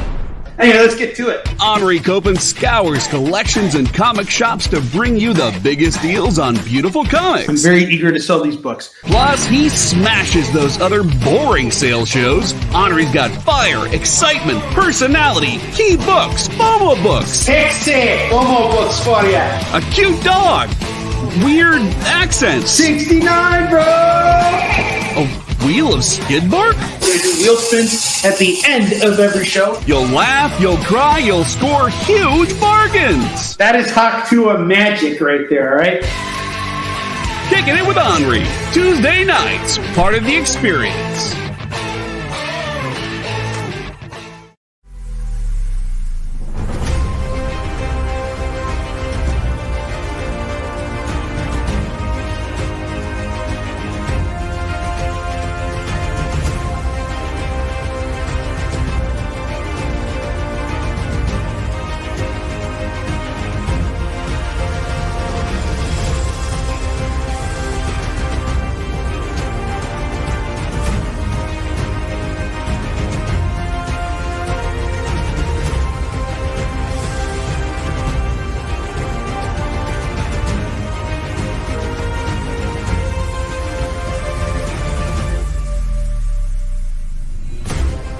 Ask your local comic shop to add Battle Quest comics to your pull list today.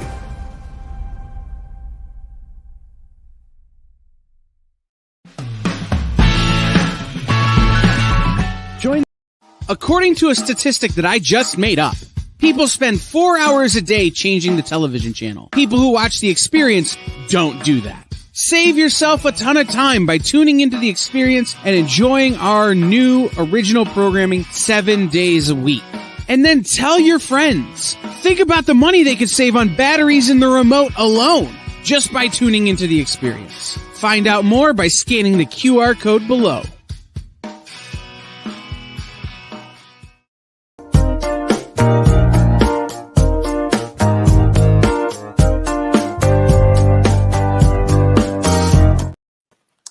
Welcome back to Sketch Up. We've got a special guest here, Ron Coleman, who we've been talking Phenomenova. And if you haven't yet, #EXP Phenomenova to get you into the running for the free giveaways tonight, put up by Ron himself. And we've got several art pieces up for auction, so you still have time to go ahead and place those bids in the comments. Do so. And you can see the ticker tape there with where all the bids stand and what is being worked on. So Ron, what is left in the year for you? Do you still have some shows that are left that you'll be attending to? I'm figuring it out. There's definitely some small ones in New Jersey I would love to stop by and take a look at. But yeah, I'm not sure. I'm figuring it out. Okay. Yeah, right now I got. Let's see. I mean, right now I've got like I'm trying to think if I have any planned at the moment because New York was like the last big one, but there's definitely some I'd love to check out. I know there's a lot in your area in New York, New Jersey. And, that's how I tend to do a areas. lot of networking. Honestly, I just drive up for a day and take a look. There's like a Garden State Comic Fest winter, so I'll have to see when that is. Mm-hmm. Yeah, because I like with Fabrice, he's a good friend of ours, and I'm always seeing he's always posting a show somewhere, like almost every weekend that's around his area that he can easily get to by subway, train, or bus or something. So yeah, it's amazing how much there is out there. Do you feel that has an impact on the shows there and how well they did with so many shows out there? And how well my book did? Yeah, or just the shows in general. You mean like how well the shows themselves do? Yeah. Okay. Like some people were talking about New York Comic Con this year, and they're saying like it wasn't as good for them this year as it was like last year, and it seemed like the attendance was down. We don't know. Mog and I don't know because this was our first time doing it. Did you feel the same? I know it was definitely slower at Michael's table, but I also know some other people who did really well this year. So I don't know. I can't say. I honestly don't. I would love to pretend like I have an answer for you, but the fact of the matter is I don't. That's still a good answer. It's worth hearing that, and you're hearing that alone. Let's see. Stevie writes that portfolio I brought to dinner. Yeah, and we did mention that Stevie earlier in the show that you brought that, and it was just like a trip down memory lane, seeing all the artwork there from Jin, John, Fish, and Fang, and everybody else that's been on the show. You had quite a bit of it. I would love to see that. Oh God, yeah, you would have loved it. That's for sure. So nice. We just got to plan a trip for everybody to go down to New York Comic Con and and do that again. Have a dinner with Stevie. Yeah. Okay, so how about John? What have you got coming down the pike? Anything?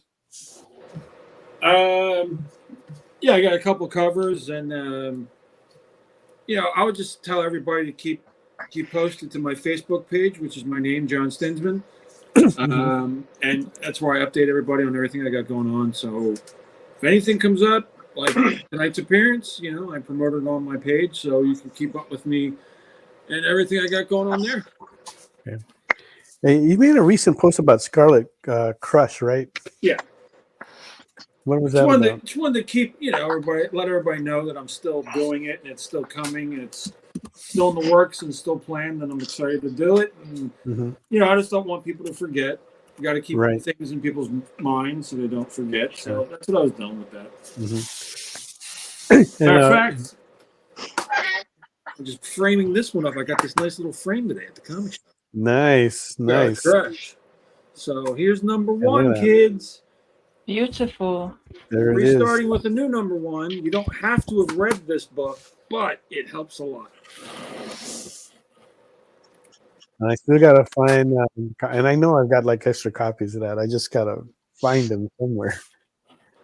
And Fish, how about you? I know you've got like Memphis Con this weekend, right? Yep. I'm leaving out tomorrow. I'm taking my son with me because we've just got the copies of Alice Lost in Wonderland in from the Backer Kit campaign. Okay, cool. And they came in like Monday, I think. And so he's going to go with me, and it's his first time getting to sling a book that he's actually worked on himself. And nice. He colored half the book for me, and he did an amazing job. Like, wow, literally can't tell where my work ends and his begins, and which was better than I could have hoped for. And it was really fun getting to work on it with my son. And now we're getting to go to a con again, which we haven't got to do in a while. There you go. That's nice. Anything else you got coming down the pike this year? Just getting books shipped out. I think I have another con. I think I have one more towards the end of the year somewhere, but I can't remember where it is off the top of my head. And then trying to send people over to my Patreon, because issue 4 of Green Zone should be coming out for Christmas on my Patreon, and then going to Kickstarter next year. Okay, right on. Nice. All right, how about you, Jen? I know you've been I working on a ton of covers. Yeah, I've got a cover currently that just dropped yesterday on the new Lilith campaign with Codex. Mm-hmm. And I actually have the original to that laying here. And then I've got some more covers from Zenoscope getting ready to drop pretty soon, too. Wow. Nice. You've done so many covers for them, too, now. Yeah, this is the one for the new Lily campaign on Kickstarter. This is available on my website right now, too. Oh. All right, if you wanted more of Jen's art, you know where to go. Mm-hmm. There's actually one other cover on that campaign that the art's also, but I don't have it with me. Okay. There you go. You know, And Jen, your work is very intricate and detailed. Growing up, like since you were drawing when you were a kid, did you always draw like that? You like actually doing the details and the intricate stuff? Yeah. Yes. You do? I really do. I used to do a lot of inking like that, and I kind of stepped away from it because my hands weren't quite as steady as they used to be. And it's one reason I've been kind of avoiding color quite a bit too, until recently I was like, hadn't done it in a while, so I've been playing with it and really enjoying it, but definitely prefer to have a colorist on projects. This is totally off topic, but I think I recall that you wanted a duck. Did you get a duck? Not yet. Be sometime around Easter. Not yet? Oh, only Easter? That's when you're going to get it? Yes, when you can. It's the best time to get them around here. Okay. How long do they live, the ducks? I had 2 Pekings that lived for 10 years, and they would have lived longer had one of our neighbors not decided to be kind of butts about it. Oh, They got into a little bit of a feud with us over some issues with pets. What was the problem? I honestly don't remember the exact details. I just remember they started shooting our dog, and our dog was always in the yard, never left the yard, stayed like basically in the garage and stuff. And it was a collie. She looked like Lassie, and they just decided to like start popping her with BB guns all the time when I was a kid. And it had something to do with them and my dad. They just didn't get along or whatever. And so they took it out on him and the dog. And then the ducks, one day, they ended up shooting them. So, that's so yeah, devastating. Yeah, I was going to say, it's Tennessee. It's like, I put up a thing on my Facebook one time and said something about only in Tennessee will you have a rooster going off like all day, like at all hours. And I didn't know that Marissa Pope is from Tennessee too. And she commented, she goes, "Oh my gosh, you are definitely Tennessee." Oh wow, that's Hawaii too. Hawaii roosters going every hour. Doesn't matter. 3 in the morning, 2 in the morning. Yeah. It doesn't matter. Yeah. It's dark. We're in the middle of a neighborhood. Yep. Yeah. And those are wild in Hawaii. They're wow. They grow everywhere. I mean, not grow. They're just they breed everywhere. Yeah, and the sad thing is that we're not allowed to kill them. I thought you are. No, you can't. You can't touch them.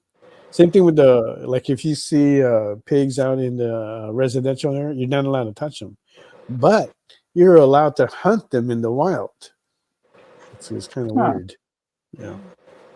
But anyway, so Vaughn, what did you have that you wanted to do for a free giveaway tonight? Well, yeah, so this is my first time here, so I apologize. So I wanted to ask, so how do they typically work? Because I know how many people are entered, and then from there. We just have we only do like a few, so it's like whatever you want, and then we just go ahead and we have a wheel that we spin around, that everybody's names is entered. That put in the pound sign EXP Phenomenova. So if you haven't yet, go ahead and put that into the comments, and that will get you in there. But yeah, let's go ahead and do one of those. Man, or I do wish one. I had more interesting stuff. To be honest with you, No way, it's not a requirement; it's an optional. So don't feel bad about it. Oh, I thought it was all right. Well, I'm going to treat No. it like a requirement. No, I guess. Yeah, you know, people are already in here. So nothing crazy. I have really these postcards that have Phenomenova, but these will be limited. I've already signed all of them. And so not only that, but I had a bunch of these. So there was a point in time where it was called Living Legends. So these are in black and white. This is before I even had found my colorist yet. Okay. And this link no longer works. So I have this, which these are going to be extra limited. Maybe one day, who knows? It'll be like a behind the scenes, whatever. And then these, of course, I have these postcards.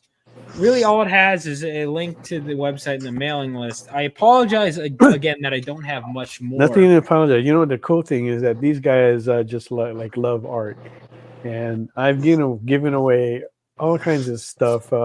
Just simple postcards as well. That just has. Okay. Sometimes I've given away stuff and I don't even know who the artist on it is. Just that it looks like really cool. So yeah, nothing to be shy about that. But how many sets of those did you want to give away? Well, how many people are entered into the auction? Because if I give more than half, that feels like. Because what? Okay, so let's do one. One, okay. Yeah. Let's roll for one. There we go. All right. So these have both. They have the Living Legends version. They have the Von Coleman version. I'll add a little lightning. You'll notice my artistic limitations. And actually, I would argue that me drawing on it would actually decrease the value if I tried anything special. So I'm going to draw a little lightning bolt. And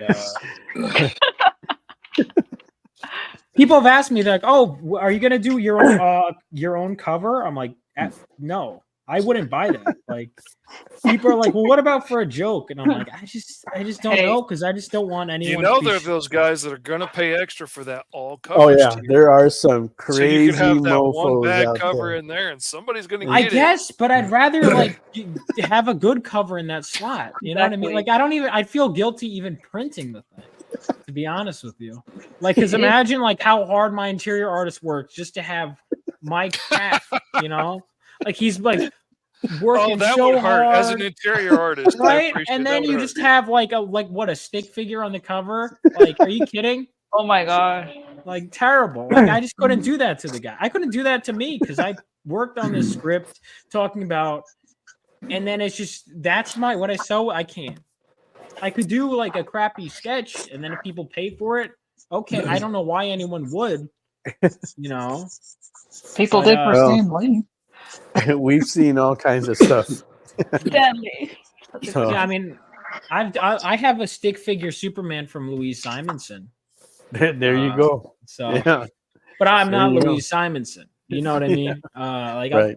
So anyway, yeah, these two right here. If I guess whoever the winner is, I'll figure it out. Okay, JD, let's go ahead and roll for these two postcards, one in black and white, one in color. Well, I already have, because our little fancy online spinner isn't working right now. So I've run a random number generator over here, and the winner is Kenneth Bird. Kenneth Bird gets that. Okay, so I will forward you that information after the show, Ron. How much does it cost us? Do I just put them in a little Ziploc? What do I do? Yeah, just put them inside a little, I don't know, like a little envelope. Yeah, that'll be good. All right. I'll send you that information after the show on how to get that to him. So Kenneth Bird is the winner on that. And Kenneth Bird has been a loyal fan of the show, so good to see that he got that taken care of there. Yeah, I'm glad. I'm sure you'll really enjoy these. So. And who did the artwork on those cards there? Oh, it was the cover. It was the main cover. So it's Philip Cruz, and then Ed Lavallee did both logos. And then Bobby Christophas did the Rebel Oasis logo, and then the colors are done by Jesse Hagee. So it's the same as the interior art. Okay, so there you go. So you're getting a sample of the artwork there. And Yeah. from here, they look pretty good. So I think Kenneth is going to enjoy that. Actually, you Kenneth collect enjoys those everything that we send him. So I don't think that's going to be a problem at all. Yeah, and like I said, this is back when it was called Living Legend. So if anything, this is like you're getting a little exclusive. Yeah, that's kind of like a little history going on right Yeah, a there little now. history. You know, a little change. You know, everybody likes to see that. All right, just to excite you guys more, let's take a look at the artwork that these guys have right now. Take a look at first with Mog. Look at that cat. That's going on good. Looking, what's the word I want to say? Cynical. With that knife in the mouth there, and the big eyes. Psychotic cute. Yeah. Yeah. You know, and it's a giant cat. So looking for a bit of $50 on that. Okay. And I gotta tell you, as we've been telling you, that artwork that gets sold on here is really cheap compared to what you can get at the shows. And Mog is on this cat thing right now. But every time she puts this cat stuff out there at the shows, they go for double what we sell them for here. It's crazy, ridiculous. We sold more cats this weekend than we have at any other weekend at a show. So that kind of gives you an idea. Crazy so many cat lovers. Yeah. Like the cats are outselling the superheroes. Anyway, let's go to Jen. Already has a bid of $100. Wow. And I will be awarded this tonight. Yep. And look at that. Okay. Stevie B. Is that tone paper, Jen? Is it what? Is that tone paper? It is the gray tone.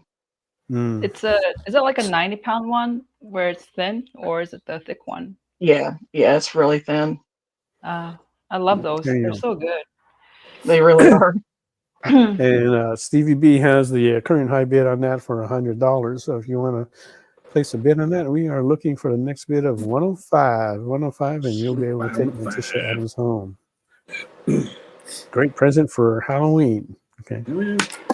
And if you really want something scary, let's take a look at Mr. Fish. Because he's got a giant scary fish. Whoa. Looking for a $70 bid on that. Cool. So cute. I mean, not That cute. is really awesome looking. Yeah, no doubt. So Cute is not the word I would use, but yeah, I don't know what I'm. Don't you want to switch him? Oh yeah, man. I'm not thinking right. I actually am running a fever right now. So my brain is seriously, my brain is half baking. Yeah. I gotta get some good pictures of this one before I send it out, because I gotta color this one. It's gonna be too fun to color. Yeah, you keep that, scan it, print it out, and color that. I know. Fish, that is amazing. Thank you. Yeah. Yeah, that could be that. You're right, Matthew. That could be taken a lot of ways. Yeah, any way you want to take it is good. But we are looking for a bit of $70 on that. Now let's go to John, who is working on Satana. Satana for cover up the unfinished part. She's hot. Oh, so that purple is like the undertone? No, the purple's the undertone, and I put the red over top of it because her costume is like this weird color, purplish red. Yeah. But I ran out of red, and I don't want it to look weak. You know, I mean, if you use like a weak marker, it looks bad. Yeah. You can see all the lines and stuff. So I just ordered off Amazon a nice juicy new marker, and when that comes in, I'll finish up the tuchus, and there you go. Look like the rest. Okay. I agree with And JD. John has a bid on that for new Mike for 65. So we are looking for a bid of 70 on that if you want to take Satana home. Okay. There you go. Next week we we will have kind of like a Halloween art jam as we get ready. We're getting ready this weekend for San Diego Comic Fest, and then next weekend we'll be getting ready for Amazing Con in Hawaii. So, and the Ink Boys will be back. I believe that's November 7th, I think, is when they'll be here to do the show while we're in Hawaii. And then on the 14th, we'll be doing the show from Hawaii with our special guest from there. Okay, so stay tuned. We've got some pretty good episodes coming up, coming down the pike. Okay. And if you haven't yet, make sure you sign up for get on Vaughn's list, on his email list, so that way you can get notified of everything that he's got going on. Same thing with the rest of our artists. They put out fantastic work. And check me out on socials too, which is Vaughn Coleman on everything. Also my YouTube channel. That's right. And I always keep people updated. And get that book, Phenomenova. $20 for a 65-page story. Oh, yeah. That's an awesome price. Okay, and he's building this out right, starting with the first character before he brings in the rest of the team. So it's a good starting place to be in. He's working on the next issue, which will be out later this year. He's going to be running that campaign towards next month. Yeah, actually, too, I want to keep this train. Obviously, that requires the money in the tank and fuel in the tank, but my goal is to keep it going at a steady pace. As long as I can at least break even and keep that going, I'd love to keep that going. So, last question before we go here: is this full time for you, or do you still have another job? I'm looking for a day job because I want to turn it full time. But I'm looking at the numbers, and it's like I'm gonna need a day job to eventually. I've got enough opportunities pouring in that I'm convinced that once I'm taking every opportunity I can and creating them where they're not there. Right. But my goal is to work as much as I can, get as much as I can, and then kind of get it going. Right, and I think that's a smart thing to do. It's nice if we can do this like full time right away, but it does take time. Your numbers are looking good, so I think you're off to a good start from where you're at. Oh yeah. All right, we got about a minute left, so if you do want to place a bid on those pieces of artwork there, now is a good time to finish that off and take some of these pieces home. Like we've already got a bid on Morticia and on Santana, so we are looking for the next bids on those, and we're still looking for opening bids on the bad boy fish there and Mog's infamous cat there with the knife of looking for a 50. If not, these are going to go to the shows this coming weekend, and I'm pretty sure they're going to get sold. I couldn't believe it. This will be lonely at the show because all the other ones are like at Stevie B's house. Yeah, you're right. It will be lonely. But I'm sure you've got like more to put up there. It's amazing how many people love kitties. I appreciate them because I love kitties too. So. Yeah, but you're a dog lover. History should have told me fishes are a harder sell. It's been the story of my life. I don't know. I love fish, so I can't. I have to disagree with you on that. I've always been a fan, but apparently it's a harder sell. Yeah, I like fish. Because it's not fluffy. I'm sorry, fish. They don't cuddle with you. You can't touch them. Oh boy. All right, guys. I want to thank you guys again for joining us tonight. Vaughn, it was a pleasure having you. I'm sure we'll have you again. We'd love to have you again. Okay, fantastic. And good luck to everyone. You guys have a safe weekend, and we'll see you all next week. Take care, guys. Bye, everybody. Bye. Bye. Twitch, it's not just what happens when you have too many energy drinks anymore. Check out our content over there too.